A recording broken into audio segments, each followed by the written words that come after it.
Hey y'all. We're here for season 2, episode 2, More Than Film podcast. So today we're gonna be talking about Wicked and For Color Girls. So yeah, I feel like it's a very interesting pairing.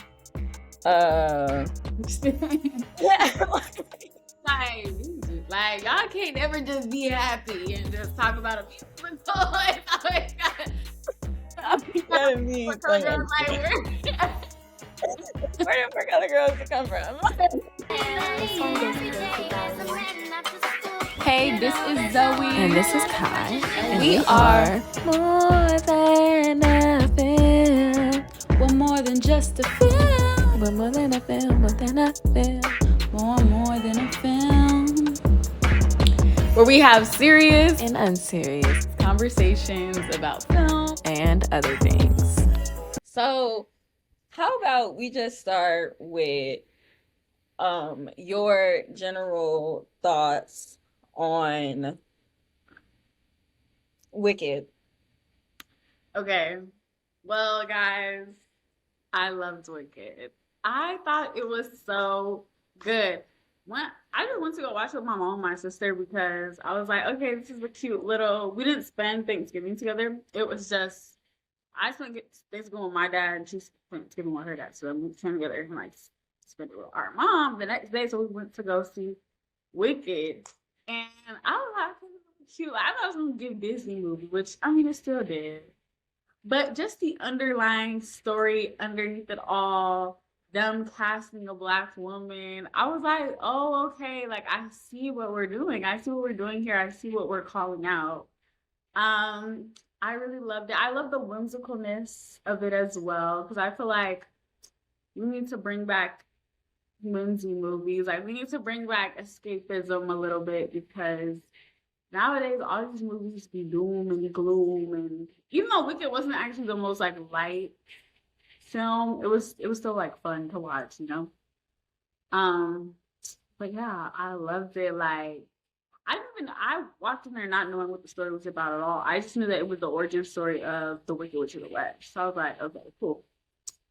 But yeah, Ariana did her thing as Galinda. That was funny what they did there.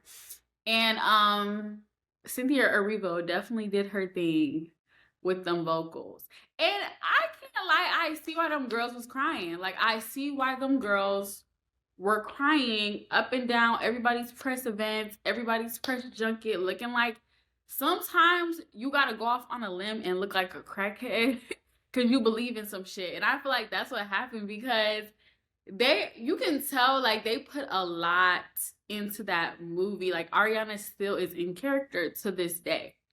So I just felt that, and I felt like Cynthia Erivo was just probably so connected to that woman, because as a Black woman, like I was connected to Elphaba. Like I was like, oh yeah, like they're always telling you to minimize who you are, don't take up too much space. Anytime you do anything, it's why are you doing too much? Like, baby, I'm not doing too much. I'm literally just existing. Like, and y'all think it's too much because y'all don't like me.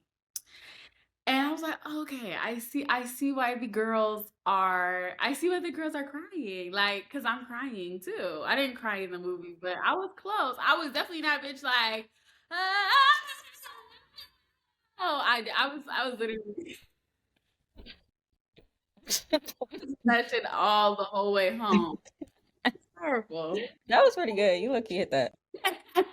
I wasn't mad at that. Like, get it, Elphaba. You seen that meme where Mary J. Blige is doing it?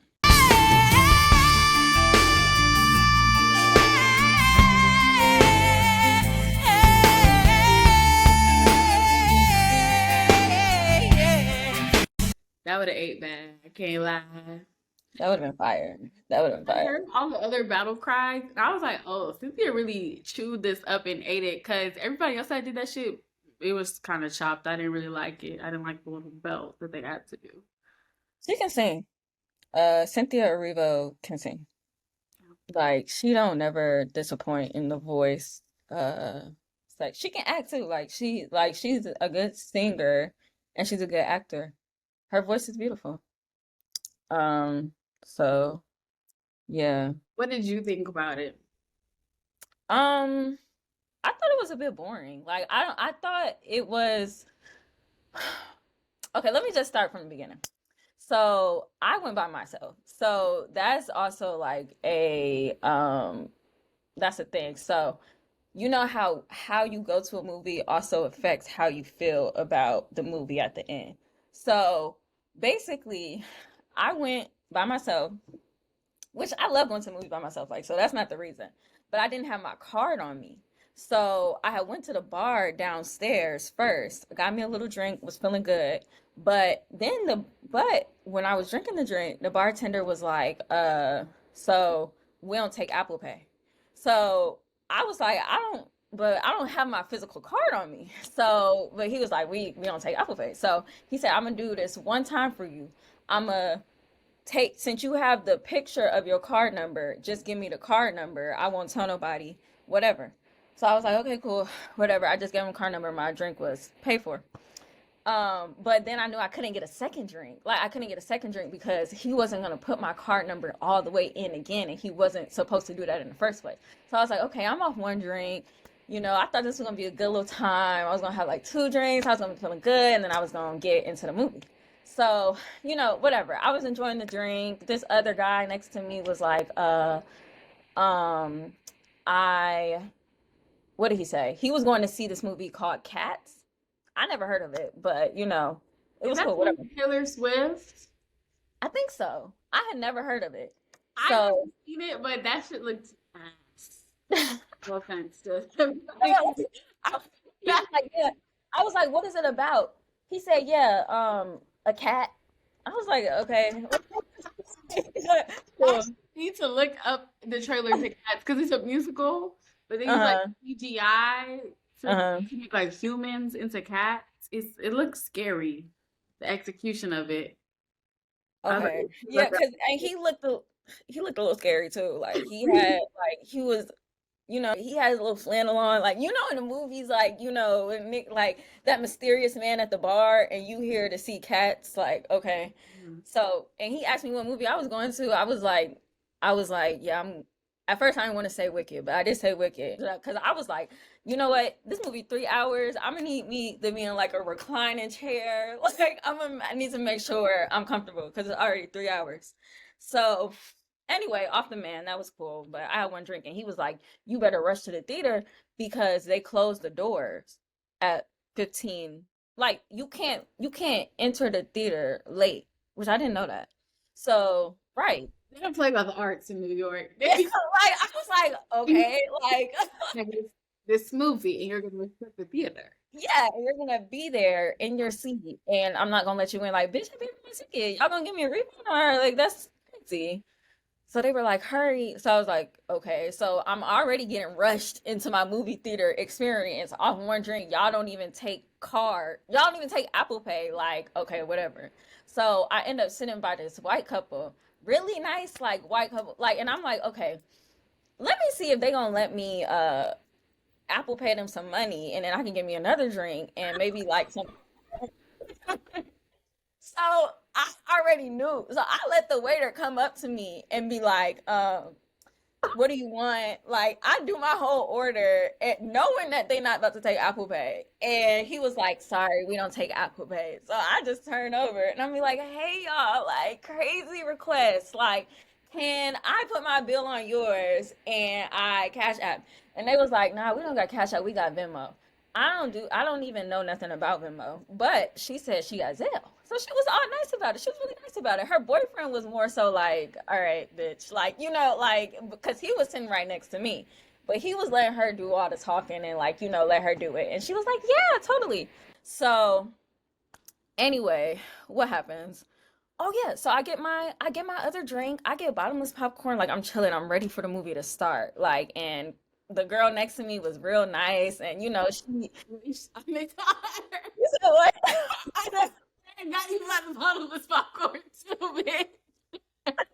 Listen, I was like, this is my one chance. Like, so yeah, so I'm feeling good. Like, I'm the movie start, Wicked Part One. First off, I don't feel like they should have put Part One, like don't let me know before it start that it's already a second part. Like, like I just want to be in what it is already. But anyway, Wicked Part One start, and I'm like, this is cute. Like, this is so fun. Like, I'm feeling good. Like, I see Dorothy and them go. Like, I love that shot. Like, cause I didn't know nothing about Wicked either. I didn't even know it was an adaptation of The Wiz. Like, I didn't know shit about it. But then when I found, not of The Wiz, but of The Wizard of Oz. And then when I found out it was about Glinda, the Good Witch, and Elphaba, I was like, okay, that's cool. Like, that's creative, So I was like, cool. So I loved The Wizard of Oz, just references. Um, but then, and so then I was like, okay, her mama had an affair with this black man. Like, that's what it gave. Her mama had an affair with a black man, and Oh, she can't, huh? I'm gonna let you keep going, but that's Okay, my. yeah. Okay, I'm gonna tell you what it gave because he was always in the shadow. So I was like, okay, he had an affair with a black man. So now they have like whatever because the little sister she mixed, the little sister in the wheelchair she mixed, and so then Elphaba. So then I was like, okay, Elphaba's supposed to be black because she green, but then when they get to the school, I'm like, Elphaba can't be black because they have black extras. So if Elphaba was black, then all y'all extras would have been, you know, y'all wouldn't have no black people as y'all extras. So I was like, okay, whatever. So then I stopped moving through the movie with like, Elphaba is just so like I'm like, okay, Elphaba is just green. Like she's just, different. And I thought, and she's still supposed to represent like difference because they didn't want to go fully into fully into it. So then even though it is an adaptation or whatever, but I'm like, okay, whatever. So then Ariana Grande, she was making me like, I knew her purpose of her character was supposed to be like, it gave like Mean Girls trope, like, Mean Girls, fuck whoever is different than us. But I also had these outcast friends who are just gonna do whatever I say. And like her little hair flip, that was really funny. Like, I like laughed each time. She had a good performance. But it really gave like, you know, like it gave class difference a little bit. Like it gave more so class difference more than anything with that. Literally, I feel like Glinda's character is the reason why I love Wicked so much. Yeah, she was good. Like it was a because she's supposed to be the good witch. Like so, but what makes her good? Like all that stuff was like into question. So Linda like that was High key, she's the villain of the movie. yeah, she is the villain, but she could have been, in my opinion, could have been even more villain. Like, I still don't think they like pushed it like far enough, but like she's the villain. Like, like But you could see it. I love that they didn't push it because like I even seen people like I feel like when I walked away out of the movie, I was like, oh fuck Glinda. Like Glinda been an op since day one, but then I was talking to my little sister and she was like, Glinda just didn't want to like take a chance and go with Elphaba because she didn't know what was ahead of her. Like, that's understandable. I'm like, no, y'all don't realize Linda was never had any love, care, or anything for Elphaba. Like, that's a girl that was for herself since day one and only cares. She actually doesn't care about people. She actually only cares about power, proximity to power, privilege, and feeling comfortable. And she does Yeah. where she can to maneuver to make herself comfortable. Yeah. Yeah. Yeah. And okay, I just thought of what my problem with this was. Okay, when they got up into the room, Elphaba and Glinda is basically trying to change Elphaba. And she's saying it straight out, like, fuck you. Like, like you like she's not even saying fuck you. She's saying you will be good if you look exactly like me. But the whole time, Elphaba okay, and Elphaba's like going with it. Like, you know what I mean?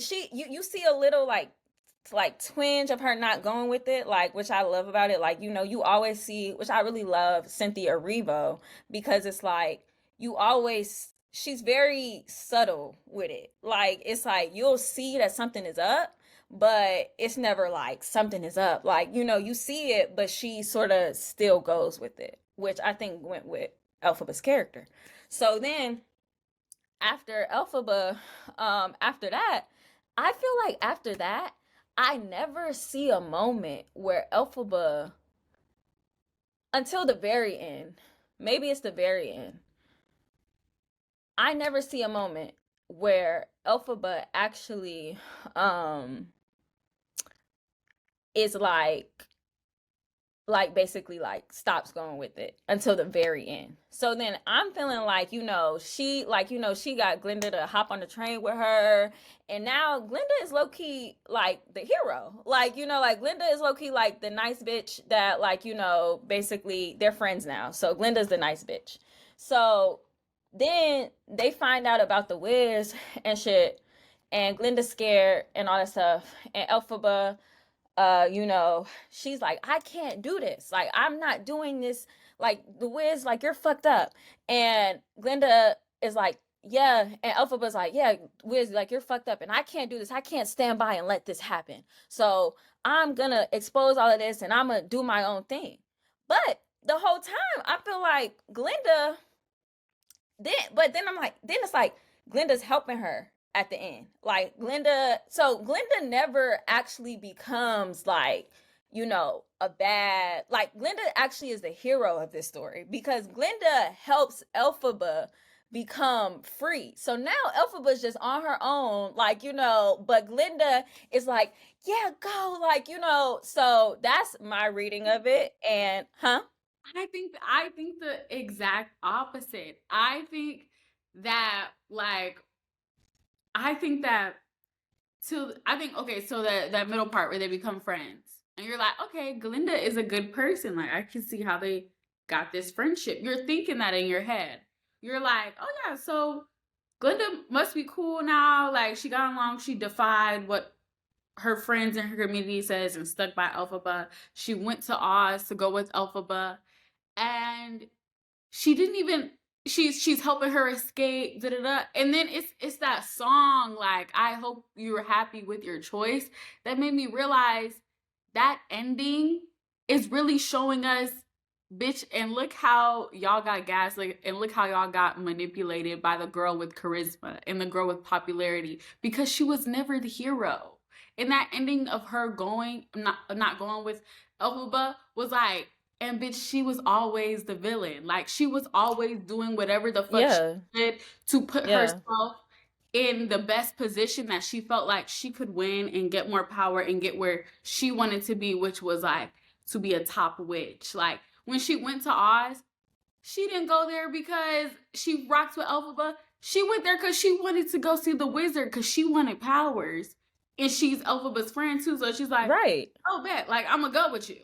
right, The reason she went and was helping old girl was because the Asian lady was like, go get her. Like, if you get her, you can be with us in the wizard.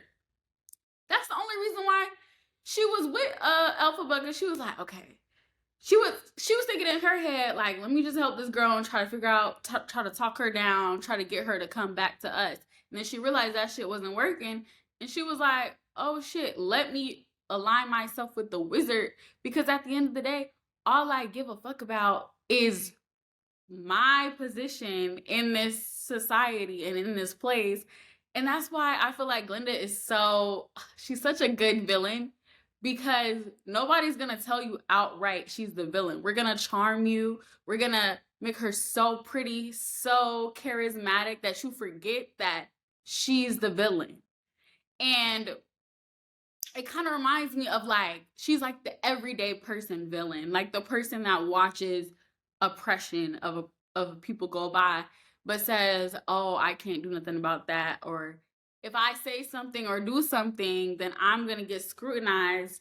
So I'm not gonna say nothing or do nothing. But she reminds me of like a black square ass person, like the people that was posting the black squares when all the Black Lives Matter stuff went by, like wasn't saying nothing before, but then when I was in a convenient time that I could help them, it could make them look like they're woke, it could make them look like they're more in touch. Now let me post this black square, but then when it's time to stick up about any other issues, I'm never gonna speak about anything again because it's not convenient to me. And those people are never really shown to be actual villains of a story. They're just kind of like the side character, like, oh, maybe if that person would have helped, and maybe if that person would have helped, then the villain wouldn't have succeeded. But really, they are the villain. Like, it's hundreds of them, because that's what Oz is. Oz is a hundreds of Glindas. Glinda is just like she's like the perfect white female, basically, like the perfect victim, but everyone is aspiring to be Glinda because the society of Oz is like the only way to survive in Oz is to be a villain. Everyone in that society, even Elphaba's sister, was like a bad person. Like that is like nobody was doing shit out of the kindness of their heart. Nobody was ever doing shit to stand up for their fellow person. They were only doing shit to conform and to be as close as they can with the others. That's why everybody fucked with Elphaba after Glinda fucked with Elphaba, because they were like, okay, so I guess this is the next wave. Like, I'm doing what I can to conform because this society is so oppressive that if I do anything against the society, I'm going to be the next group that's oppressed. I was like, damn, that was so good that you made her the villain. That's why I was so... I didn't see it in the movie. You know what I mean? Like, I feel like that is a good ass reading of it. But for me, I'm like, maybe I should watch it again. Because I felt like that is... You said what? I said, how did you not see it in the movie? Because I just felt like it wasn't... Like, okay. So, in the beginning, like, you know, when I'm, you know, hearing the songs and the music, like, I felt like the sound design was really good because there would be like a few chords that were off. Like, you know, like it would like, you know, it's like everything's not all the way right, but it's like, you know, it's a little off. But I feel like they were doing that good in the beginning. Like that's why I really rocked with the beginning. But I feel like after Glinda, after the dance portion, they went full, and I would have to see part 2. This also might be my gripe with them putting part 1 and part 2, because I'm like, I didn't feel like I watched a finished movie. And like that to me, like, you know, leaving a movie theater not really feeling like I watched a finished movie, I'm like, okay, like, so anyway, I felt like after the dance, you know, she's not enough of a, she's bad, like objectively, like in my head, I read it, right? Like, I know, like she's a bad, like this woman is not a good witch, like, you know, and she is actually fucked up and she's doing fucked up things to Elphaba, right? But by after the dance portion, what I thought that the movie was trying to say, like, versus what I believe, like, I always thought she was annoying, like, she was just annoying, like, you know, and she was just on Elphaba's tail. Like, I think you described it perfectly. She's like the black square, like, you know, who are trying to use your disadvantage to their advantage. So, but I don't think that the movie made it ironic enough. Like, you know, like I don't think the movie went far enough to be like, oh no, like to make these people seem like villains, because the bitch, the sister, still, like, she in a wheelchair, so you know, I'm supposed to feel, I already knew, like, you want me to feel bad for the sister, like, you know, like there's not feel bad for, but the sister don't want you to feel bad for her, because she like, I don't want no help. Like, that's her whole thing. I don't want no help. Like, I'm good. Like, even though I'm disadvantaged, I'm good. Like, and that was sort of the whole thing, like, that I feel like they were weirdly trying to get at. Like, even though I'm disadvantaged, even though I'm green, even though I'm da-da-da-da, like, I'm good. Which is real.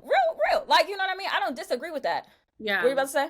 Like, I'm not like... They live in a society where it's kind of like, you have to do that out of survival. Like, absolutely like you have to, like, and that's why I feel like I resonated more with the animal characters. Like, the animal characters to me was like, if we were going to say like any character, like any, this is gonna sound crazy, so I might not say it anyway, but the animal characters I resonated with, and just putting them out, they should be spoken, not heard, like, like all of that stuff, but them being really, really smart, like, and really, really being like the backbones of this society, like, but everybody else in Oz, but it didn't seem like everybody else in Oz wanted to shut it out. It's just like they were going with it, like, and Elphaba had to put them to sleep for them to do it, but they still had that character,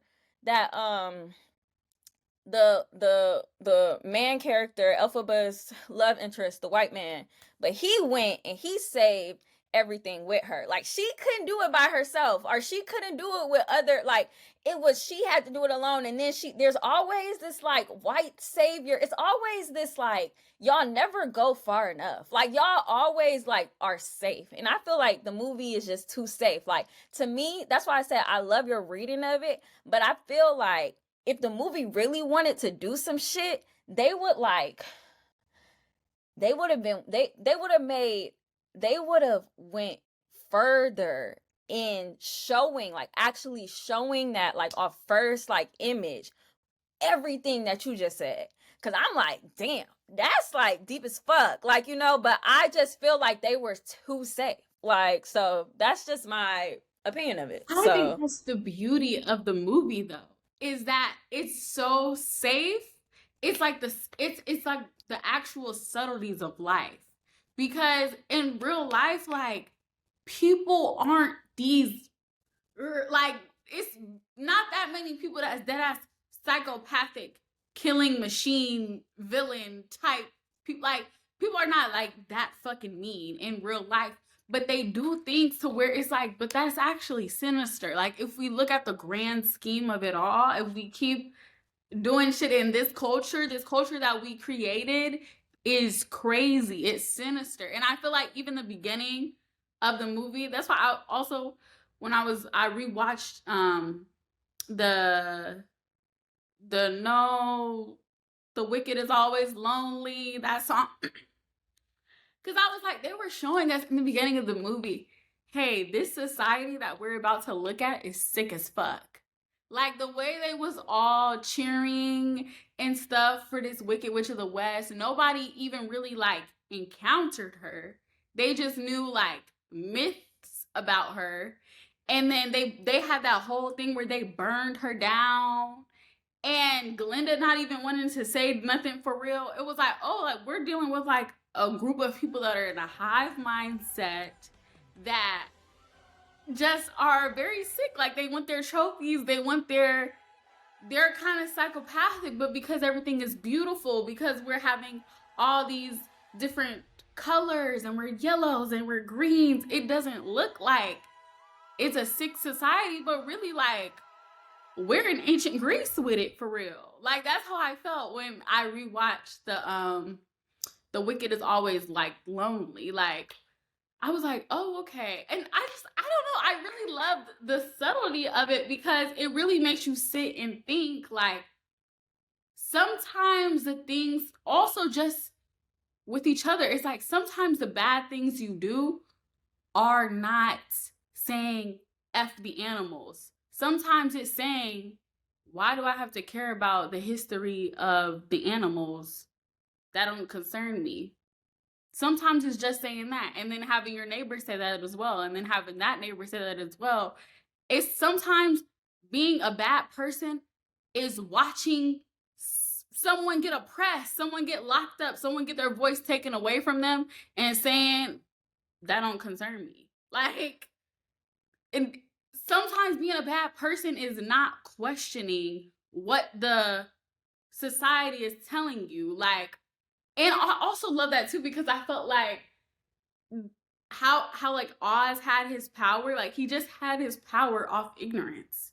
Because if anyone really just asks questions about like more about the Wizard of Oz and how he came to be and what he came to do, and actually went to go visit him some more and like didn't put him up on this pedestal, then he wouldn't be there in the first place. Like, I was like, oh, ignorance is power. Like, just how knowledge is power, ignorance is power. Being quiet is power. Speaking up is power. That's why they don't want you to speak up. That's why nobody spoke up in that movie except when it was convenient to them, except when it didn't compromise the power that they had. I was like, oh, like, that's why I felt it was so, I mean, it could have been more, like, in your face, but I also feel like it was so good that it wasn't in your face, because you kind of had to think, like, even me, like, when I got out the theater, I was like, fuck Glinda. Like, fuck Glinda.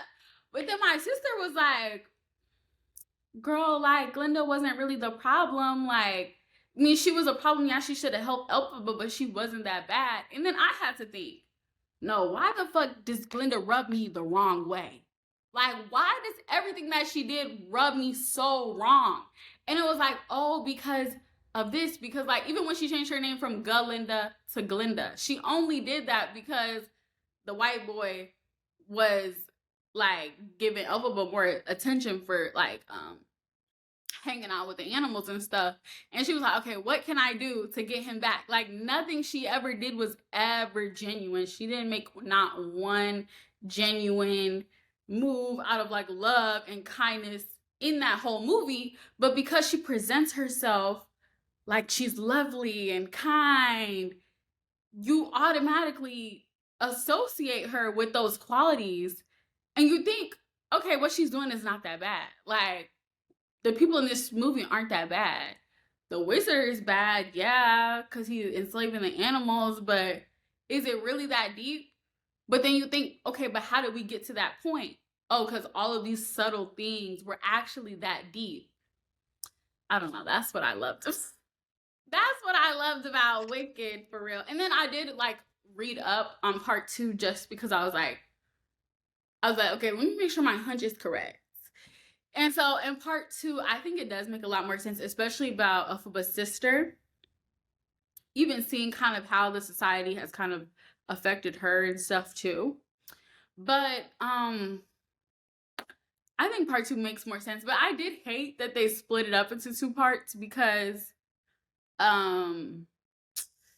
was like, okay, now what the fuck is about to happen? First of all, it left such a sense of emptiness and kind of despair in me, like, as the movie ended, because I was like, damn, we just gonna leave with the one good person in this movie, like, flying on the broom by themselves with no community? Like, is that what you get for being a good person? Like, no community, no love, flying by yourself, the villain.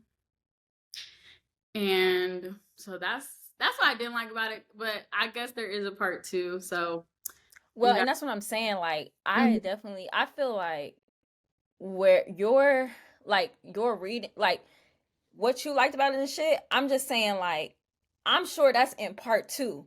But I'm saying it's in part 1, but I'm saying, I'm sure, like, if I saw part 2, I will also feel that. Like, I feel like we was in a halfway point. Like, they literally split us down the middle. And like you said, like, you left the theater like, okay, like, if you speak up, you gonna be, stranded. Shit, that bitch disappeared into the sky. Like, you know what I mean? Like, that was actually, like, that was scary. Like, like, I just remember her falling and shit, and then basically, like, her, like, a black, like, just like a black void, like, disappearing into the sky. And then, like, Glinda, though, is safe with everybody. Like, now she got the love of the teacher. Like, the teacher that didn't like her now, but now, like, there's a new outcast, there's a new person to hate. So now, like, we're all, and to me, the way it ended, depending on when Wicked Part 2 comes out, so now you're leaving millions of people. Like, I don't know how many people saw Wicked. Now you're leaving millions of people with that feeling for what? Years? Like, when is Wicked 2? They already made Wicked 2? Yeah, it comes out next year in 2025. I think it's November 2025.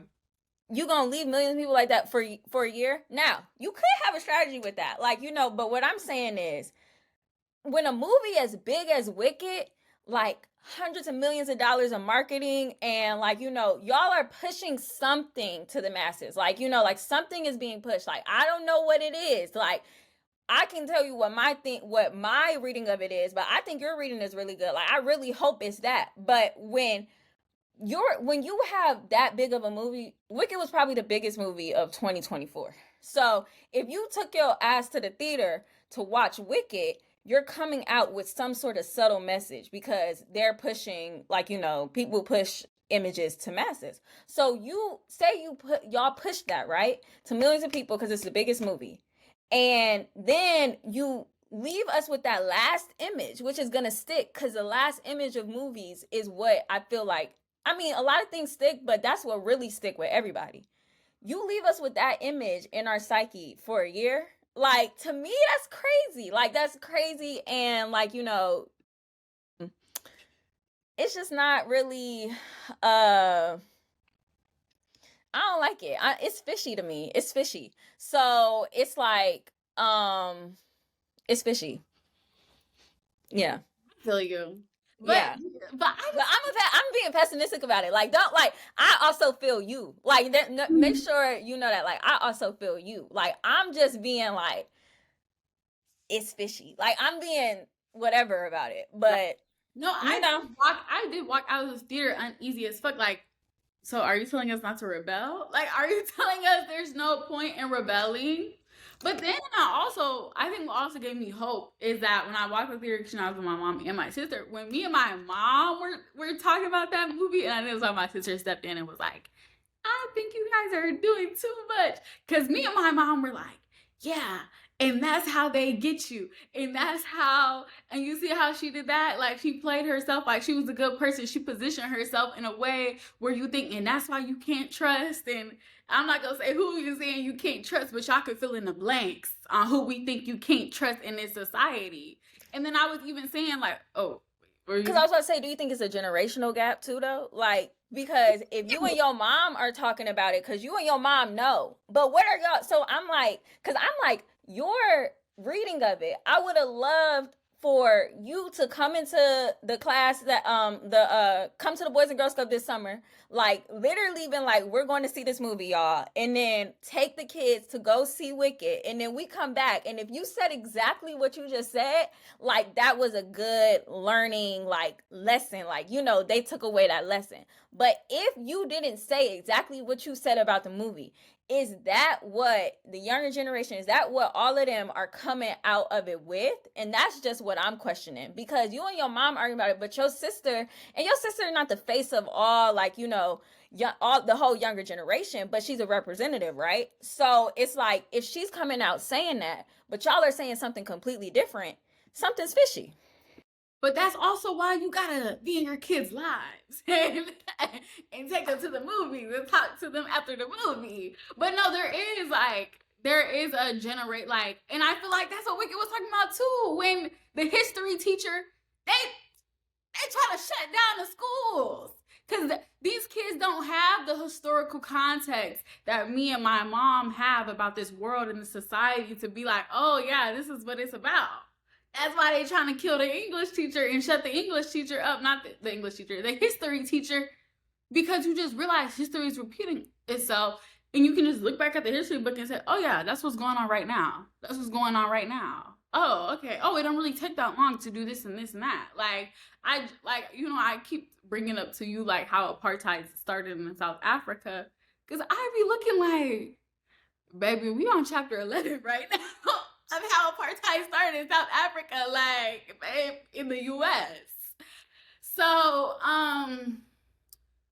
yeah, so I think that's also why Wicked, because I mean, if the kids can just take anything away where they're just like, hey, history is important. It's important to know your history, and it's important to stand up for people that are being done wrong, then I think that's a good enough message. And you can keep, because the original Wicked, like the book that everything is based off of, is not for kids. It's a story for adults. So I don't even think it was ever like well intentioned to be for the children. Like, they kind of call it like an Animal Farm too, and like there's like heavy sex scenes like in the book and stuff. So I don't think it was actually ever intended for kids, but then because it's a spinoff of The Wizard of Oz and things like that, it's kind of trickled down into where kids can, which I love. Like, I love the fact that kids can take this movie in and get at least a little bit of lessons. I feel like there's so many lessons and there's so many subtleties in this movie that it's like you can get what you want out of this movie.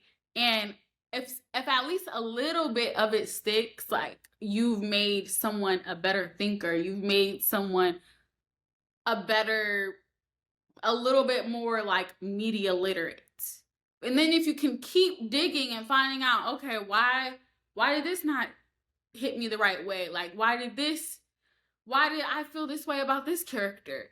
And then think to yourself, like, read back, like, okay, maybe it was this, maybe it was that, watch it back. Like, then you can really have that dialogue. Because I feel like I like that Wicked, like, even what you were saying, like, because even me, like, how you were saying that in the beginning, you thought Elphaba's mom had an affair with a black man. I thought that too. And then I was like, hold up, because this is a little too convenient. And then I realized, because I also read up on it too, in the book, Elphaba's mom has an affair with the wizard and gives the potion to Elphaba's mom so that she can have a kid that has powers.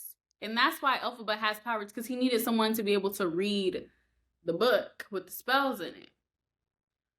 So it's also like shit be by design. Like, they put people in, and then what I thought in my Hotep brain is, oh, this is like when and stick with me here because I'm about to get Hotep. This is like when the white people enslaved the Africans and created these people that are, you know, so physically fit because they got to be out in the fields all day, so can run fast, can do all these things, to say, hey, I'm now going to use the power that I have kind of whipped you into having from all these years of enslavement. I'm going to use it. And then when I say, hey, I don't want you to use the power that I have against you, I'm now going to criminalize for you, demonize for you, when this was by design. I manipulated in a way for you to be a tool for me. And when you're no longer a tool for me, you are now an enemy. So that's why I just love Wicked. But also me, in my brain, like, if anybody's getting oppressed, I'm like, this is about black people. This is about black people. Because I could also see how, like, the first Elphaba, because, you know, it's by Idina Menzel, like, I could see how it's also, like, an allegory for, like, the Jewish people, like, what's the Holocaust and, like, shit like that, the long noses, stuff like that. But I think that the director had to be so intentional about having a black person in this day and age, with them trying to get rid of the Department of Education, trying to get rid of, what are they trying to get rid of? Like, race. Like, even universities can't use the word, like, racism and things like that. He was intentional, but he wasn't intentional enough. Like, I feel like it was just, like, used as, like, you know, it was sort of, I just feel like it was used. And you know where my opinion is like coming from, also stemming from, is just the fact that I feel like even that I didn't read up on it. So if we say that people are coming into the movie part one, like this is their introduction to Wicked. This is their introduction. It's not like I don't know so much stuff, like, and I'm like, I would like some of that information to be in the movie. Like, yeah, you can read up on it, but also the movie is the movie. So like when I'm sitting down watching it, it's like I didn't read up on it. So if I didn't read up on it, okay, so I got to read up on it to know these facts about the movie that I'm watching. And to me, like, yeah, like, cool, like, you can do that, but it just might turn away. It turned me away because I'm like, damn, like, okay, I should have read up on it. And it didn't really make me, until you talking about it right now, I'm like, it didn't really make me feel like I want to read up on it. Because let me bring up The Wiz real quick. The Wiz, I think, went, those were black people. Like, you know what I mean? Like, I feel like The Wiz and just like, the town of The Wiz and just like all that shit, like, that was like, that went far enough to be like, hey, like, these are black people. Like, y'all don't have to, like, because I know you say you're not questioning it. I'm questioning it. I'm with your little sister, low key, because I'm like, okay, like, y'all didn't, like, yeah, it could be read as black people, like, or racism, but I feel like what I'm thinking is just that The Wiz, there was no question. With this, I still have a question. If y'all was using Cynthia Erivo, y'all was using the black women, all this stuff, and I'm pessimistic about all this Hollywood shit. So I'm like, I don't really like this. I think y'all was using her as a marketing strategy for us to think that it was about black people, to get some black audience and shit like that. But y'all ain't go far enough to really say like what I think but you pulled it out. So maybe this is what I'm saying. Maybe I'm wrong, because I'm like, you pulled it out, like, and you say you and your mom was talking about it. So, but in my head, this is what I'm thinking. And I was finna say something else about The Wiz. Yeah, it was just no question. And I feel like that was one of the biggest movies and is one of like the biggest movies. But I mean, I guess Wicked like crosses a lot of boundaries. I don't know if you just go up to, no, if you go up to anyone on the street, yeah, they're gonna have seen The Wiz. So I'm like, I wonder if The Wiz was as big as Wicked is. But there was no question for it. Okay, I do want to say this. Like, I think in my heart, Don Chu casted, because like how you said, I saw myself in the animals. Out of everyone, I saw myself in the animals. Why, as you as a black woman, did you see yourself in the animals? Like, I think that was intentional, you know? Yeah, and I'm okay with, yeah, like, I mean, that's true. My sister was the same way. She was like, I think it's about any oppressed group. Like, I think it's about the LGBT people. I think it's about the Palestinians. Like, I think it's about anyone. Like, it can be used for anyone that's oppressed. And I guess that is a valid, like, it's a valid argument as well, because they weren't specific. But also, I also love how it was like, oh yeah, we're not gonna be specific, babe. Like, you put your mind to work and you take what you need to out of this movie. Like, sometimes things don't have to be, hey, this is about slavery. This is about black people. This is about, if you're an LGBT plus person watching this movie and you resonate with Elphaba and the animals, and you put your history behind that, okay, cool. Like, but me as a black woman, I watch that movie and I see black women and I see black people. I see black people getting silenced. I see fake white allies, fake white women wanting to be in proximity to you because they feel like you're powerful. And then once they see that the rest of the world feels like your power is a danger, they dip. So that's what I got out the movie, but it wasn't specific. So I feel like anyone can get any type of oppression that they're facing with the movie. And I also don't think it's the movie's job necessarily to say, hey, this is specifically about this. Like, this is like, it's kind of more just open format, but I'm always gonna put me as at the center of the story. So babe, it's about Black people. Like that's how I feel like it was about. So Yeah, I mean, and that makes sense. Like that's what everybody's gonna do. They're gonna watch the movie. They're gonna put themselves as they're gonna watch it through their eyes and what it's about. I'm Mhm. just saying, I don't know if the director was as intentional about it. I'm just saying, like, and this is just and I see what you're saying. Like what you just said too. Like it makes sense because you had just said something. You had said that maybe it's not the movie's job to like be like this is what this is about. Maybe it's just, it's just supposed to be a movie, and then you come up, you show up, and even if it's subtle or not, like, you know, that's it.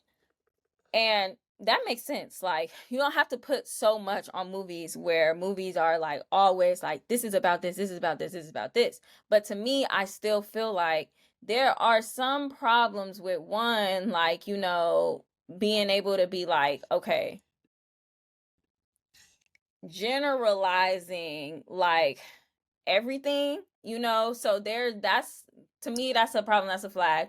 And then second, again, with the whole like, you know what? But your comment kind of made me like disagree with what I was saying a little bit, because it was like when I was like it has like $100 million marketing budget and shit, and they're pushing this, like they're pushing this, they're putting it in people's faces, like they're like, go watch this, go watch this, 'cause they have a budget, and that's why people are going to watch it, on top of being like fans of Wicked and being fans of like the Wiz and stuff. But I mean, not the Wiz, like the Wizard of Oz and stuff, and like just that origin story, people are going to watch it. But everybody, like most people, like you ask, probably go see Wicked because it's like one of the biggest movies. So you're already like pushing a movie. But this is why I say what you said made me like sort of think of this differently, because it's like, if you are pushing a movie, just push a movie. Like, you don't have to push a message, you don't have to push nothing, you don't have to do nothing. Just push a movie, push a good movie, like, and then everybody can show up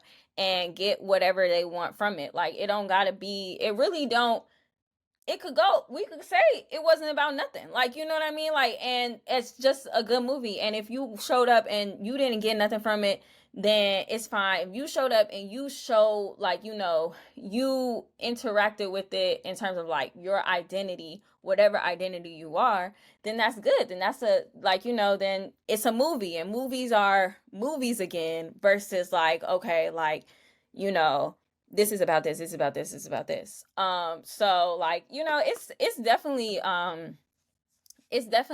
some just like thought provoking, and just because what intrigues me the most about Wicked is the fact that it was the biggest movie of 2024. Like, in that people were showing up to the movies theaters, and like wherever you looked, like whatever company, like I'm sure everybody who owns a phone has seen an ad for Wicked. Like, and that's like, you know, And do how you many people in the world? yeah, 2024 could come out and be like, this is about the oppression of Black people, and that's why we casted a Black woman. I mean, it could have. It could have. I don't. But like, it Like, could have. I'm just It got could have. It could have, but it wasn't going to. Like, I'm not saying that it can't. I'm just saying that it wasn't going to. Like, I agree with that. Like, but it could have. It could have. But that's why, because it wasn't, that's why. Okay, so John Chu made Crazy Rich Asians. So Crazy Rich Asians was a big ass movie. He made In the Heights. In the Heights was a big ass movie. Like, he's a big ass movie director. You know what I mean? And like movies like West Side Story, like it's probably like our generation. Like, I never saw In the Heights, I'm not gonna lie, but like I heard about it. But like, we're gonna say something, but that was they, In the Heights was very Hispanic, you know what I mean? Asians, Crazy Rich Asians was very like, you could come out and be like, this is about Asian people. In the Heights, you could come out and be like, this is about Hispanic people. Wicked you know, like you said, like it's like, okay, y'all done put all this budget, y'all done did all this stuff, and why couldn't I just be like, this is about like black people, like, you know, and because people can find their oppression in black people, like, you know, in that, like, you know, that's good, like that, like that fact, like anybody can still show up and see themselves in that, even if I said that in the movie, right? Possibly, but all I say is they were very specific about, like you said, not making this like a black thing, because it wouldn't have been the biggest movie of the of 2024, but maybe it would have if it fit the agenda. So, you know, it. I also feel like with your point about Crazy Rich Asians and In the Heights, I feel like those movies were just about a story about Asian people living in the world and like Hispanic. This was a movie about the oppression of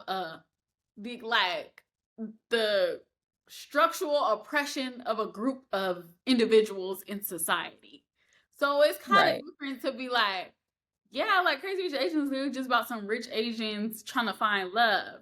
This is about they trying to kill and silence this group of people and nobody cared, and the one person that stood up against it stood up alone because everybody was too conditioned and afraid to speak up against it. Like that's something, and then to say, oh yeah, and it's about black people. Like, girl, you really think people are I mean, he said it, like you said, they said it by casting Cynthia Erivo. Like, you know what I mean? Like, it was used as a, you know, as a thing, like, for, if you want to say this is about black people, we're going to leave it open for you to say that. Like, we won't ever say it. Like, we won't ever say this is about black people, but we'll leave it open. And to me, that's all that is contributing. It's just contributing to us saying it can never happen, us saying like them never doing it. All it is contributing to the way shit is. It's not changing anything, like, you know. And to me, I don't think that I am just like ready to be like it's useful, other than it's like it's useful in a massive way, like, and maybe like we'll see like in a few years, and like, you know, like the legacy of the movie and shit, like. And I haven't talked to too many people. Every time I talk to somebody about Wicked, and a black person about Wicked, they'll be like, it's good, like I really liked it, like, you know, like everybody likes the movie, like everybody had an enjoyable time, like, you know, like that's like that is that's universal. Like I haven't heard no one say it was bad.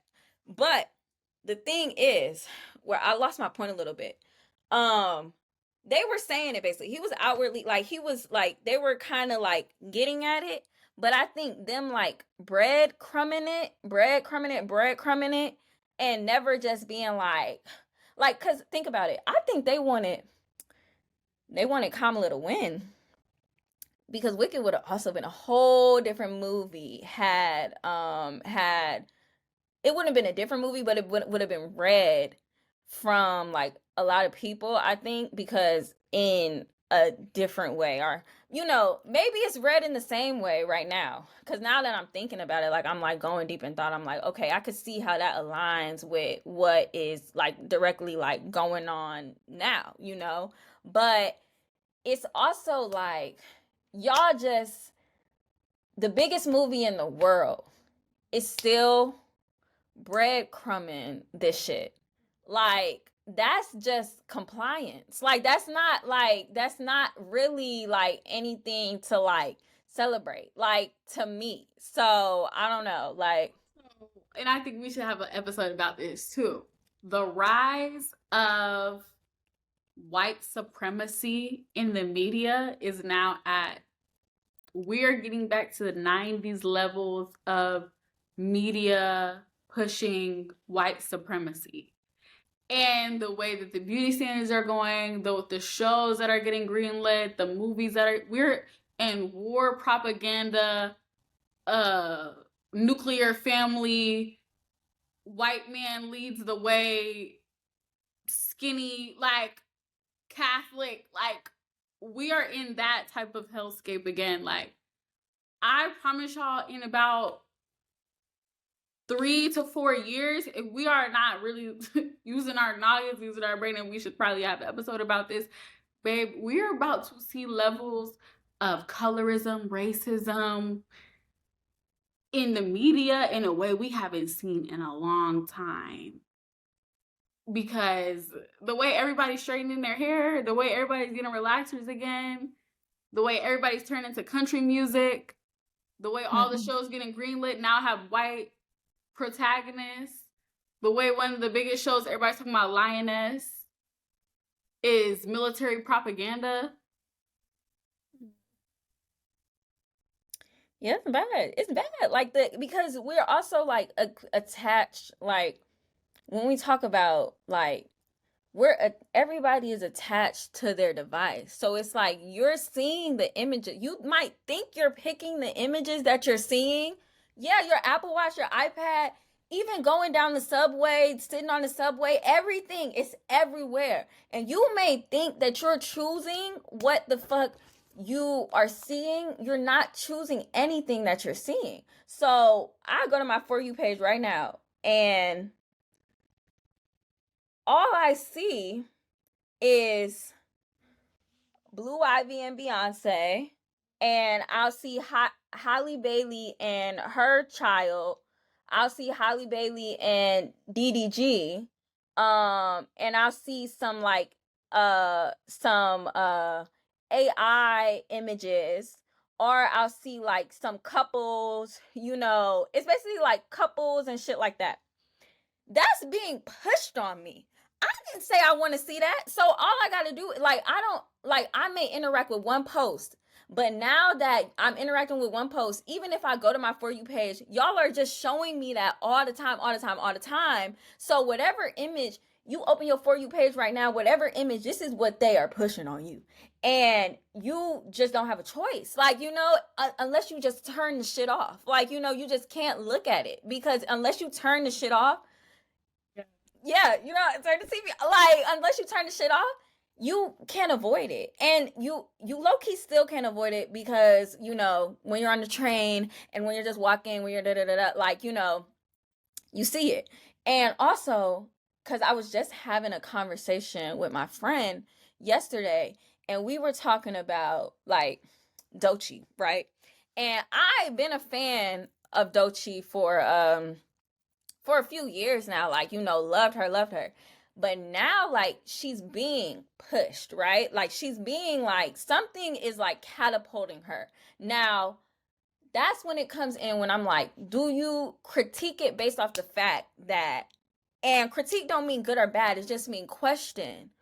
Why is this suddenly being catapulted? Because everywhere I look, it's Doechii. Now, I can, like, my first reaction could be like, good, a black woman is being like, you know, finally, like, you know, black women got their spot. Like, they pushing a bitch that I always, like, you know, felt, you know, connected to through her music, how she looks, all of that, you know. But then my other side of the brain is like, hold on, but why now? Like, you know, and how are y'all about to try to use this against me? Because y'all are pushing these images. So now that y'all know y'all are pushing these images and everybody is attached to this image, now y'all got us on y'all finger. So now y'all can do whatever y'all want with that image. And y'all got people on y'all finger, because now we're attached to Doechii, you know? So whatever you do with Doechii, like, you know, whatever, you know. Now, people still in their right minds. Like, I'm not gonna lie, like, this could sound very doomist, like, you know, actually, no, we're not good. We're not okay. Because, you know, I was gonna say we can still choose who we're a fan of and who we're not a fan of and stuff like that. But it's just time to call into question how much of a choice do we have in the images and how we feel about the majority, the images that we all are seeing, like everybody in America, like, you know, generations and shit like that. We need to start questioning that shit. Like, I don't care what it is. If everybody has their eyes on it, it's being used in some way. So that's what I think. We do like a deep episode on that as well because we're both very passionate about it. We both get very 1 = 2, but period. Stay along with us if y'all care about it as well. I don't know how Jump you scare. Wait, what you say? I don't know. Niggas are probably like, hold on. No, because that ass like no, but I'm with you 100%. Like they're pushing. Like, come on now. Nobody wants to read nowadays. Nobody wants to pick up a book. Nobody like They pushing something, bruh. And we can be like,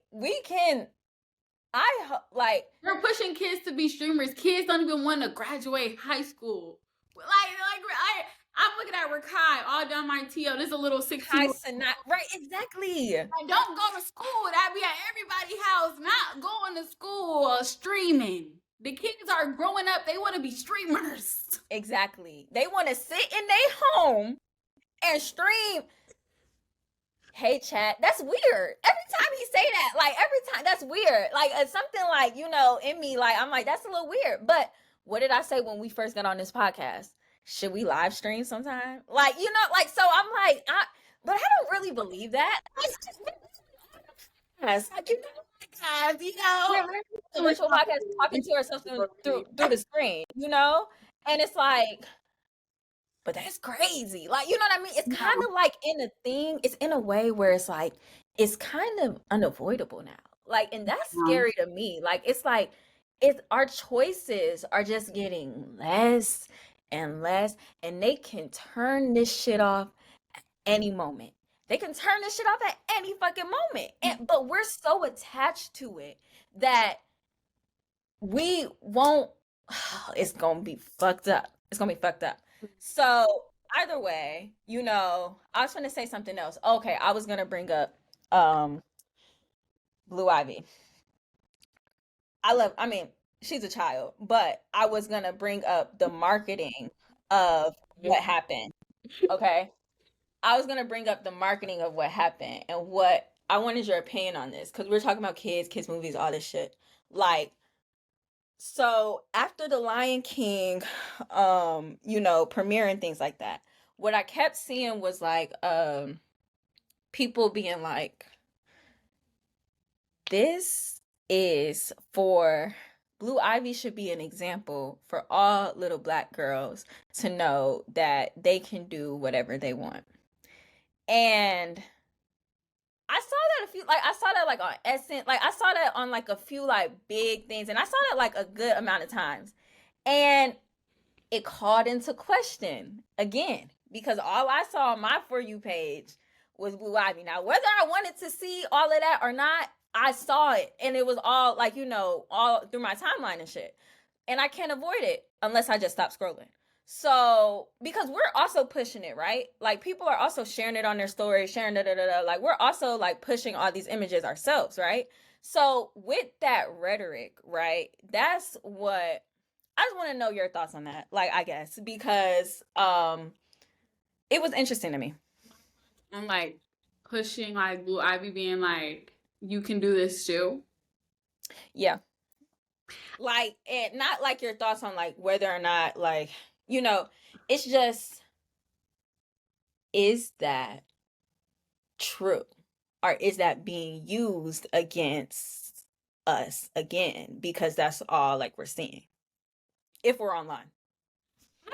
No, I definitely find it interesting how like when we were growing up, our child stars were stars from deadass, like, especially if they were Black, they were deadass stars from Oklahoma with a single mom, like really trying to make it, from Detroit, really trying to get out the mud. And now the young stars that are coming up are like that are Black, it's someone's daughter, it's someone's son, it's someone that has had years of training to be groomed to be this person from a little girl, and this person that is so far from any reality that I'll ever experience, is now the poster child for Black children just because she's Black, but she shares nothing in common with my Black little sister and my Black little cousins, because she knows nothing of a Black experience without the privilege of an immense amount of wealth. But I feel like, they're pushing that because they're pushing, especially in America, the ruling class. Like, the ruling class is always just going to be who holds the money and who holds the funds. And now that they let a couple of Black people in to be the ruling class, they're like, and at the end of the day, y'all need to push that having money is everything. We don't want to hear about nothing else. We just want y'all to push the money, the money, the money, because the money is what come in and it separates the Black people. Because back in the day when it was segregation and stuff, the doctor used to stay next to the dude that did, what's it called, that picked up the trash in the neighborhood, that stayed next to the postman, because they all had to stay in proximity of each other. And we created a Black community. And that is how the Black community was formed. But now you can get the money and you can go be with the white folks, but we still have this quote unquote Black community. So you can still say, even though you know nothing of your community, you do nothing with your community, you're not from your community at all, we can say, hey, I'm Black. Remember how we all came from this Black community? We still calling it the Black community, right? Even though there is no community, even though we don't have a Black church and we don't know our neighbors, we're still of the community, even though I exploit my community. And then the white gatekeepers are gonna say, and yes, keep pushing that agenda, because as long as they feel like they can get to where you are, they're never gonna turn against us, because they know that they need us to get to where you are. And they're also going to turn against each other because they know we only let 10 Black people up in there out of the hundreds of whites. So they're going to fight, and they're going to crawl, and they're going to crabs in a bucket because they want to be you. So you're going to keep pushing that. So I feel like, but then we see Luigi. We see Luigi, and I don't want to get FBI. But then we see Luigi and we see how the people are going, but actually I don't give a fuck about them. If we being honest, I don't give a fuck about them. I give a fuck about what me and my family who can't eat and who can't pay for dental surgery and back surgery and cancer treatment go through every day. Right. It's cute. And then he got a nice smile. For us, but at the end of the day, we can't eat. So right. When she hit the fan, we gonna remember who Is ate. you still a fan? Yeah. When shit hit the fan, is you still a fan? Because, right, I saw some videos online, actually. The internet is such an interesting place to be at right now, I'm not gonna lie, because it's like madness. Like, you know what I mean? Like, I feel like it's just complete and utter, like, madness and, like, just like mass psychosis. But like I feel like it was interesting because I saw this video on Twitter of like they was in a club and Luigi, like, his like mugshot and shit was like in the back, like, and like everybody was cheering and everybody was dancing, and he's a hero now. Like, you know what I mean? Like, and it's like, y'all ready? Are y'all truly ready? Because we're ready. Like, we're ready. Like, like the people are ready. But are y'all ready? Because that was crazy. Like, that was a crazy image to see, because it's like, okay, like, yeah, people are feeling that. Like, bitch, I have had excruciating, like, and I know it goes 10 times past this, but like, I had excruciating, like, wisdom, like pain, and I have just hella shit I gotta get done, like, in my mouth. But dental insurance don't pay for anything. So it's like, you gotta sit there. They tried to charge me $300 to do a little tiny x-ray to tell me that, the wisdom teeth are coming in. And that's it. Okay, what can I do? Just take an ibuprofen. Right. And you can schedule with our outpatient wisdom tooth surgeon, but he don't take insurance. Like he don't take insurance. Like he out, so you got to come out of pocket. I said, oh, that's crazy. Like you know what I mean? So okay, so like when you're 26, like when you're 26, you're off, you know, the insurance. Like you know, so like yeah. 26 is an interesting ass age for a serial killer. Like, you know, to me, if I'm like the elite class, like I'm scared. Like, you know what I mean? Like I'm scared because Scared. I feel like why haven't they been scared? Y'all yeah, like why haven't y'all should be scared. kill killers. Yeah. Y'all killed my Yeah. when she couldn't get her fucking transplant, her blood Yeah. transfusion, and died. Like and now people got a modern example. Oh yeah, and he famous, and they put in his face like on like you know he in the clubs like you know what I mean like he in the clubs borderline celebrity you know it could go further you know it could definitely go further but like you know it's interesting the place that it's at and you know yeah 26 is a very interesting age and um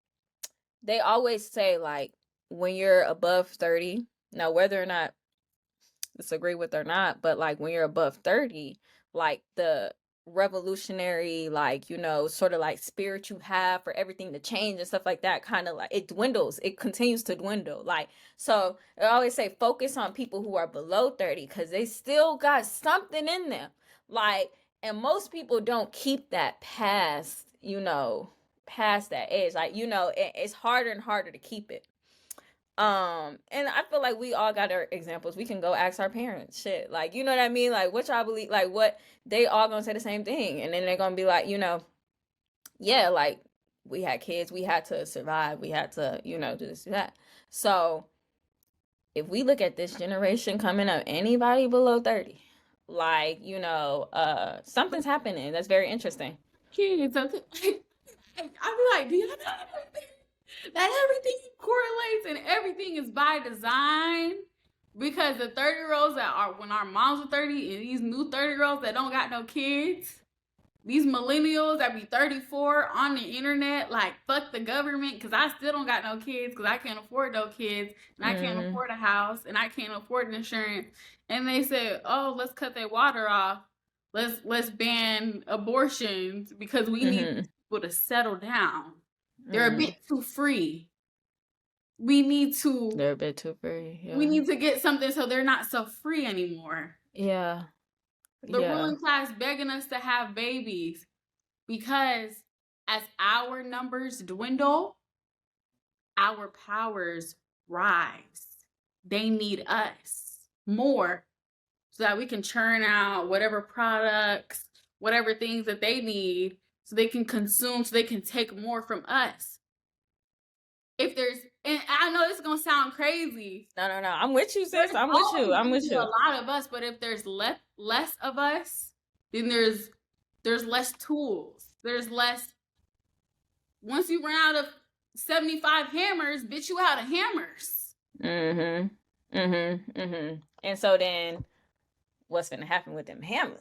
Like, you know what I mean? And if those hammers have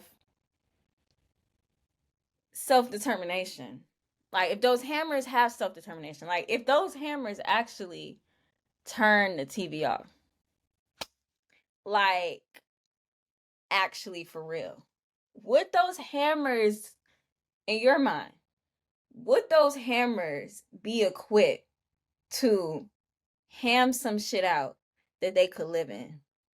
Yes. I feel like the government did a great job of creating the best circumstances for the next generation of children to revolt. Not the next generation, our generation, because collectively, if there's less babies to run after, if we're all trying to figure out ways to stay younger and be healthier and we all don't have shit to live for, we don't got no property to protect, We don't got no land to defend. So what are we doing? We're taking the fucking land. We're taking the land back because we don't got shit no more.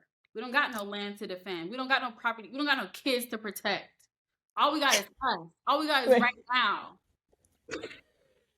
You lost me a little bit on the kids part, but you know, I see what you're saying though. If we all group together, Like, the childless, yeah, in general, like, but in general, if the childless and the people with children and the children got together, like, that shit is powerful. But you know what I was about to bring up though?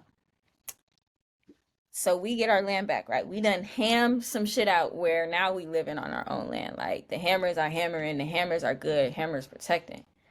But now we got this environmental thing to worry about, right? Like, the elite now already did some shit with the environment.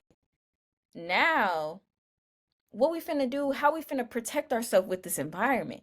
And would it all reverse if they just stopped and we and the people who were hammering didn't lived off of the land? Like, is the land only asking us to live off of it, like, you know, and not necessarily exploit it? And all that has to happen for climate change to be reversed, for all this shit to go, like, because climate change could be reversed, right? If we stop exploiting the fucking climate. Like, that's all we have to see is that it just has to. But I feel like we just got to get to that point. And it's just like, you know. I remember my science teacher told me, he was like, the world is always going to keep spinning. Whether it spins with humans on it or not is up to us. So, baby, Mother Nature gonna do what it do to survive. And it's gonna take out who it needs to take out to survive. So it's up to us to kind of survive based off what Mother Nature can do and based off what the fuck we done already started. But the ruling class is against our survival right now. All they care about is their survival. Yeah, literally. And they're gonna do whatever it takes for it, and whatever they gotta push, whatever they gotta do for it to happen. Like, you know, so it's just like, yeah, like you said, like, are we caring about our survival? And I think we are. Like, I think, like, it's happening. Like, I don't think it's not happening. Like, it's gonna happen. Like, I think we talked about this in our other podcast too. It's gonna happen whether we know it or not, like, whether we're consciously, like, doing it or not. Everything is moving towards, you know, that. So it's also no worries because it's gonna happen. But yeah. I think all we gotta do right now is, y'all know, eat healthy, work out. Eat healthy and work out. Yeah. Shit. Like, it was like working out is a form of resistance because who gonna run for the government? We all out of breath. Like, period. Cause I'm gonna be like, you ever see like white people like running down the street like and just training? Like, what are y'all training for? Like, I'm like, what are y'all, like, I need to get on that shit. Like, y'all, girl, you y'all know, working out. this trail, they be out there at 30 degrees. They don't want, y'all, like, when I'm watching like apocalypse movies, I would have died right there. I would have tripped. That would have been it for me. I wouldn't even made it. Yeah. Because y'all been running for miles and bitch, 1 mile. Hey, Lord, it's been a good run. And that's why I gotta, exactly. I also just saw a tweet where they was like, if you're over 24, if you're over 23 and you're not doing cardio, I've seen that. You seen that? And it was like you're killing yourself basically, right? Like, you really gotta worry about your cardiovascular health. Yeah. And I feel like, you know, it's true. You know, it's true. Like, you know, you gotta work out and worry about your health. But I just think what's happening right now is crazy and mind-boggling. And I don't know if movies yet are gonna be the the thing, because are the movies still um being pushed by the ruling class? You know what I mean? Like, and I think that's what you were getting at when you were like, you think the biggest movie in 2024 is going to say this outrightly? No, it's gonna have to be subtle. But it's like, that question of like, would movies be the thing? Because the concept of movies is interesting, right? You can get everybody in the world, not everybody, but you could, hypothetically, you can get everybody in the world to sit down and not do anything and stare at a screen for hours. That's like,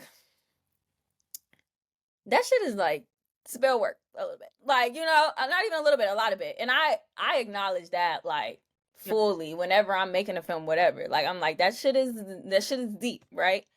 So deep on a level where you already got like people around the world, it's millions of money being put towards it. And it's like, who's who who I just thought of something. So I'm like, who gets the advantage of that? Now, the elite can think they're getting the advantage of that. But like I'm saying, like what you're saying right now, that what you said about Wicked, I'm like, yeah, that's that shit. Because you can take whatever because they gonna give us whatever. Like, you know what I mean? They gonna give us whatever to shut the fuck up, whatever. Like, that's what they gonna do, right? But like I said, if I took you into a classroom, like, bitch, you was on some shit. Like, I took you into a classroom and you told that to, like, children after seeing that. Like, or just anybody, even me, like, you know what I mean? I'm looking at the shit differently. Like, anybody, don't even gotta be children. Like, if you said that after, that you took your reading and you turned it into something, and in that case, that's what movies are good for. In terms of like, it don't have to be, it can be any movie. It can be any movie. But if you can take that and also tell people what you got from it, because now when I watch Wicked again, I'm watching it from that perspective. It don't matter what the director what the director really thought, like, you know what I mean, but you got that out of it because of his original thoughts and originally what he did, like whether it was you know whether he was intentional or not. He could have been intentional about some whole other thing, but because you got that, it was intentional, and you could give that to anybody, and whatever. So all I'm saying is, I guess, we can take whatever this ruling class is giving and the art of flipping it to meet our means and to meet what it needs to be used for is the important fact that we can focus on. We can take whatever and flip it. Like, but I think all we gotta do is flip that shit. So yeah, that's it. Yeah, exactly. Like, we know how to flip it. So it's like, all right, cool. Like, niggas know how to flip it. Like, so yeah, like, I think I'm walking away tonight from the podcast and just like this conversation, like, very like, okay, flip that shit. Like, and I'm gonna go back and watch Wicked flipping that shit. Like, and I think it's like that's a good I'm like, cool. I learned a lot. Yeah. We didn't talk about color. I know, like actually, y'all, that was clickbait. Cat's out the bag. Cat's out the bag. I loved Wicked. You know what I also recommend people do? I recommend people just take a film class, even if you take one online, because like I feel like even me, like before I was actually a film major and shit like that, I was like, oh, like shit's not that deep. And then you walk in and the film program that I was in, we didn't have no money for no cameras and shit like that. So everyone was theory ass classes. So I'm realizing, oh, what is the other? Like, how are you other than Hollywood? What is the subtle representations of this angle? What is the subtle, you know what I'm saying? And it's like, and then that would be like, I remember when we first started the film class, our teacher was like, you might look at this and be like, it's not that deep. But you have to realize someone spent hundreds of thousands of dollars to make these scenes come to life. Do you think that they were looking at that shit and going, it's not that deep? He didn't say that. But you know what I'm saying? Do you think he was just making all these lackadaisical decisions? Or do you think he had intention behind it? And then he was like, and even if we don't know his exact intentions, if you put intention behind his work, then you have helped him like do his job. And I was like, period. Yeah, that's true. That is Yeah. very true. That is super true. Like, as long as you can take some sort of intention from it, because they put intention into it, then yeah. But it's like, it goes back. Oh, My no, bad, what were you about to say? the intention could be, hey, like, I see that this director is making some bullshit. Like, I see that based off what he's doing this and this way, like, this is actually some bullshit. Like, that's also intention. Because the director's really real intention should be to get multiple intentions from the audience. Like, you know what I mean? Like, it's like your intention to tell a story that people are really like into, to where they can get different intentions. Like, you know, they can add to your intentions, you know? So like you said, you're helping them do their job by adding to it. But this goes back to, like, I think film classes, because like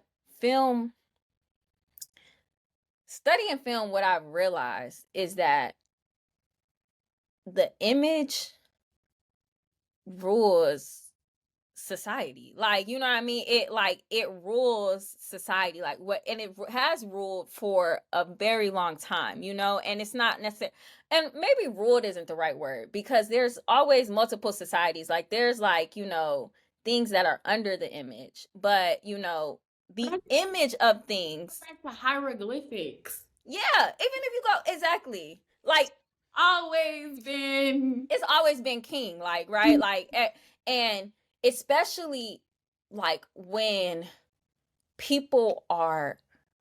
multiple masses of people are looking at those images, like, you know, like, and because I feel like that's how culture is made and recycled, and whatever image, like, you know, because I feel like that's what culture is for real. Like, if we share similar images, then, you know, we are in a culture, like, you know. But so either way, studying film, what I've realized is that that you can be being put under some shit, like, that you don't even know, based off of an image, based off, like, you know, and if it's only few people controlling the images, like, and they're being intentional about what they're putting you under. So it only helps you out to be able to look at that image and be like, hell nah. Like, you know what I mean? Or be like, hell yes. Like, you know, so it only helps you to know, because it's a language, right? Like, it's a language. Like, hieroglyphics was a language. Right now, I think in our society, yeah, film.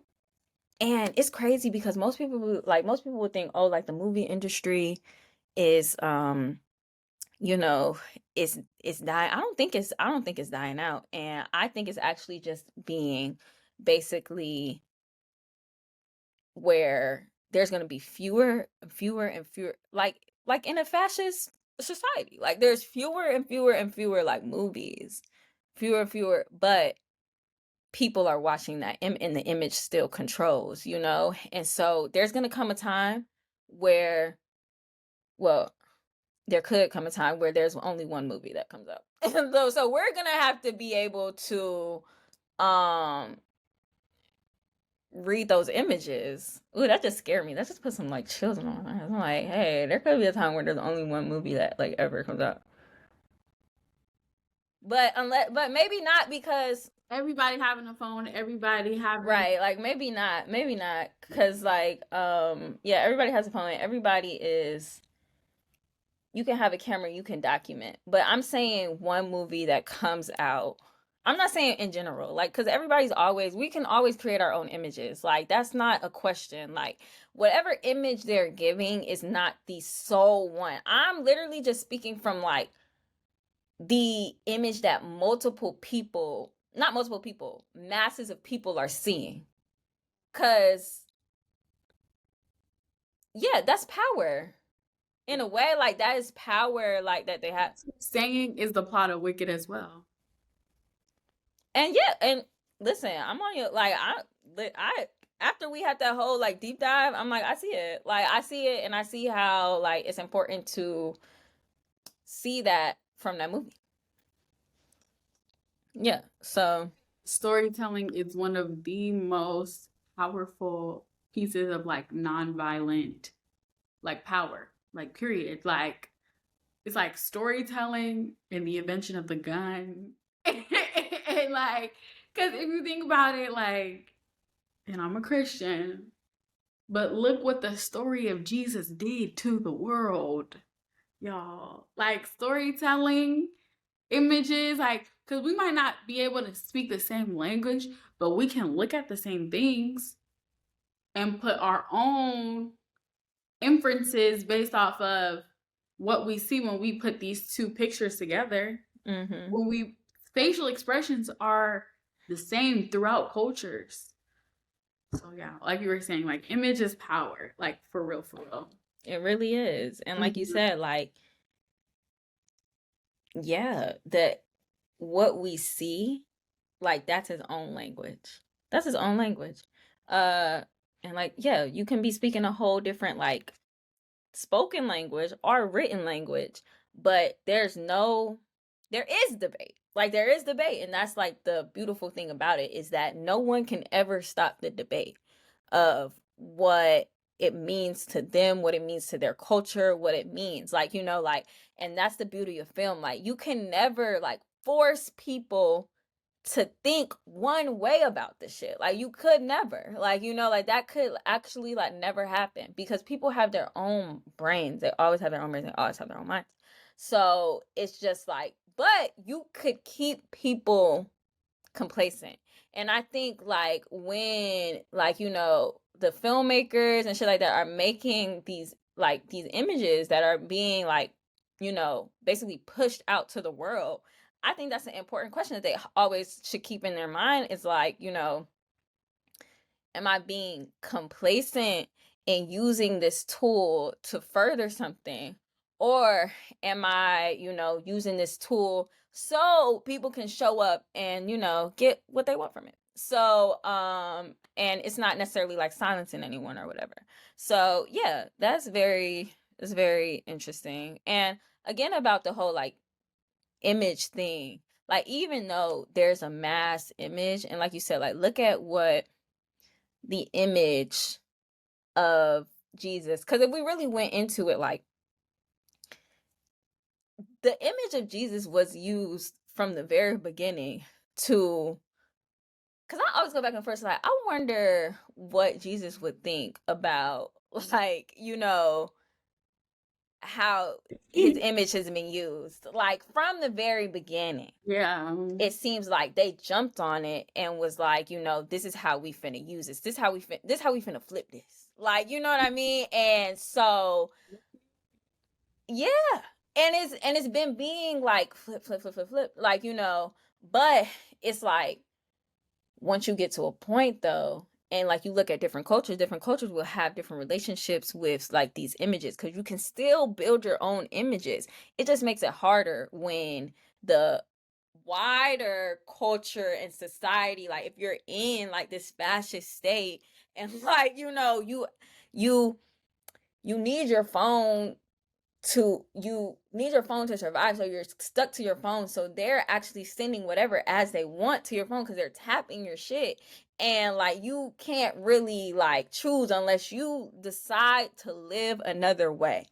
And to me, that whole decision of living another way is also where I begin stuck at, where I'm like, okay, yeah, that's difficult. Like, I be wanting to delete social media. Like, I be wanting to live my life without social media. And it's pretty, like, I don't post. I hate posting. Like, I get this, like, pit in my stomach. Like, I fucking hate posting, but like I still want to be aware. Like, it's like this awareness that I feel like, so because I scroll, like I'm that type of person, like they'll say like, you on social media just to scroll. Yeah, like I'm just like, I'm literally like, I literally probably won't say anything, but I'll see everything because I'm just like observing or whatever.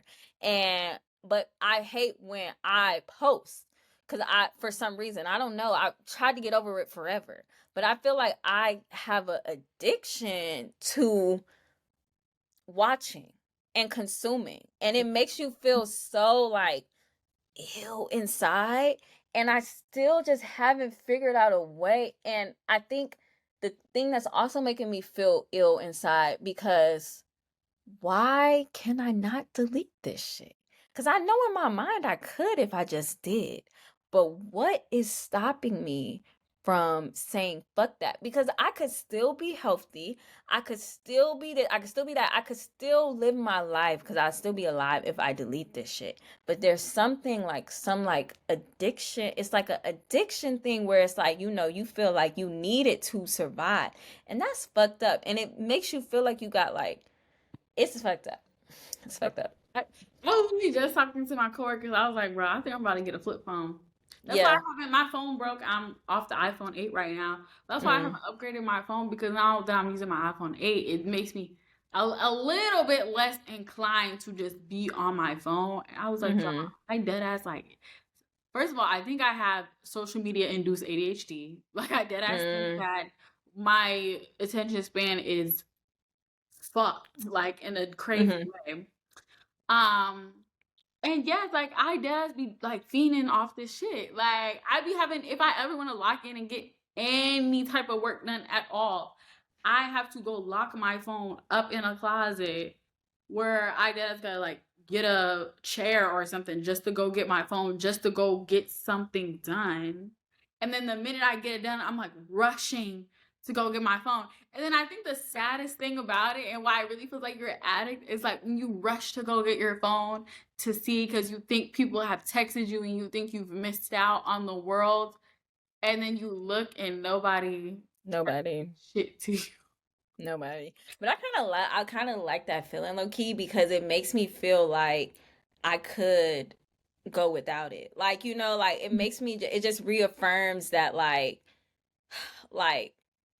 fuck this shit. Like, I hate this shit. Like, you know what I mean? Like the hate, like I'm like, like I hate, why nobody's texting me? Like, but it's like I hate feeling like that. And I just feel like, I don't know, it just reaffirms how crazy it is. But it's still, like you said, it's this need. Like, I hate looking at my phone in the morning. First thing I wake up in the morning. I hate that feeling of that. Like, I really want to stop that, but I would have to sleep with my phone across the room, and just feel and outside the room. Yeah. Why do I have to do that shit? But I do. And I'm like, okay, but there's this like unsafety that you feel without your phone nearby. Like, and people freak out like, where's my phone? Where's my phone? Where's my phone? Where's my phone? Like, I need to be able to feel safe without my phone. For sure. And I need to, if I don't feel safe without my phone, I need to question why we all feel that way. Like, and why and what we can, like, because now we're all attached to this shit. So again, like what we were saying about the whole like Dochi shit or whatever, like they can do whatever they want with it because now we're attached with it, unless, but it's still a thing that we can throw across the room. We can. It's not like nobody chipped us or nothing. You know what I mean? Like we still can do it. But it just takes, it takes community. Cause when I'm around good community, I don't look at my phone. Yeah, and I think that's why the fuck everybody's on their phone, because everybody feels like they don't have community. Feels like right. when I go to work, I'm around people that I don't feel like I'm in community with for real. The only time I ever really get to access my community is through my device. So, Mhm. yeah. Mhm. But y'all, it's been 2 hours. Yeah. Yeah. It's been 2 hours of this conversation about wicked conspiracy theories, social media, and just whatever the hell. Mhm. Blue Ivy. And Let us yeah. know your thoughts about Wicked. Let us know if I was just thinking too deep into everything. If you had a completely different, if you didn't like the movie, like let us know. Right. Or if I was just being too negative, like let us know. Like we really want to know y'all's thoughts. Just, yeah. Even though I feel like we're still on the same page, which is cool. It's just like it's like you said, like it's like being able to have even being able to have different pages under the same page is like real cool. But also I wanted to say something else about the whole like for color girls real quick, just because it's fresh on my mind. Just real quick before we go. What it made me think about was so saying that if Wicked is about like black women and like if we're taking that like this is about like the experience just being a black woman and stuff like that, and you look at for color girls and they're like, okay, this is the experience of being black women, but it's showing you like there's nothing subtle about that movie. And so I think putting them up together can really make you think about the power of subtlety, because multiple people will probably watch Wicked again, even though for color girls is like, it's a classic. It's a classic. And so it's definitely a classic. But you said what? Like I said, I can't watch that shit again. Like I watched that You shit. can't watch it again. It's Yeah, a classic because everybody like it's like the feeling that you got. Like everybody know what happened. And those little things like that like if I say for color girls, I think one scene is gonna pop in everybody's head, and I don't even got to repeat that scene because that scene is crazy. And so, but it's like there's nothing subtle about that movie, but people, like you said, it's kind of like too like Precious and 12 Years a Slave, and these are the big movies that were being pushed to black people, right? But they weren't subtle in it, and it's like you're going to see the image of the tragedy, like you're going to see it, like full-fledged. We're not gonna like blur anything out, you know but what happens with that is just the question, and because you're not gonna go back and watch it twice, like it's not rewatchable. Like you kind of already got what it feels and what it's about. So that I don't know, that's just interesting to me. That made me think about your point with Wicked being subtle, and me also being like I want to watch it again. So yeah, just to add that little thing in it for our little clickbait. So y'all had to wait to the end to see why for Color Girls and Wicked was the nacho cheese Dorito and sour cream mix. wait, I didn't ask something because you did say that. I wonder too if like it's so hard to rewatch it because I feel like Wicked has this air of, even though they didn't win in the end, the resistance, the feeling of you're a victim. It's like how we be talking about all the time. Like I hate when a bitch says it. Like I've gotten bullied. Like no, bitch. Like I didn't get bullied. Like Right, it's right, about me. Like it's right. like I was a victim of a system, but I'm always fighting against the fucking system. Whereas Mhm. in like the for color girls, like 12 Years a Slave, like there's this air of like subordination where it's like Mhm. you're a victim of a system, but we don't see really any elements of resisting against that system for Mhm. real. Mhm. Mhm. We just all kind of come together in the end and say, Mhm. damn, that's fucked up that happened to us, but we're never doing nothing to go. Right. It's just kind of like this is happening to me. Like you know what I mean? Yeah, And it's like never any like out or solution or whatever, like, and the you leave it just knowing that all it is happening. literally, like it's happening and you're there, and this is what you're gonna experience, and there's kind of no way to resist that. Yeah. Yeah. That's interesting. Yep. Yeah. So Thanks, That's it. guys. That's all the time we had to spend on it. Like I feel like we got that out the way. Yeah. What happens is Yeah. one movie, bitch. We done talk about the movie as long as the movie at this point, bitch. Yeah. Wow. So, can't wait for Wicked Part 2. I'm convinced. You convinced me, like, I'm not gonna lie. So I'm convinced. You said what? I said maybe it'll be a letdown. Maybe I'll eat my word. Wait, do you mean to tell you what happens in part 2? No. Don't tell me. Because I want to see it. Like, and I want to have, like, I want to see it. So, yeah, no. Don't tell me.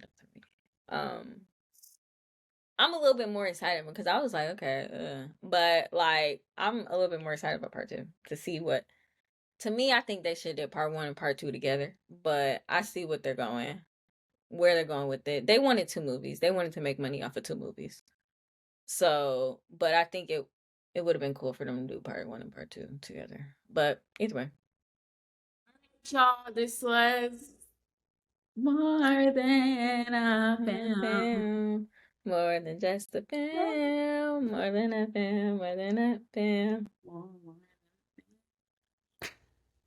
Podcast. All right. Bye, y'all.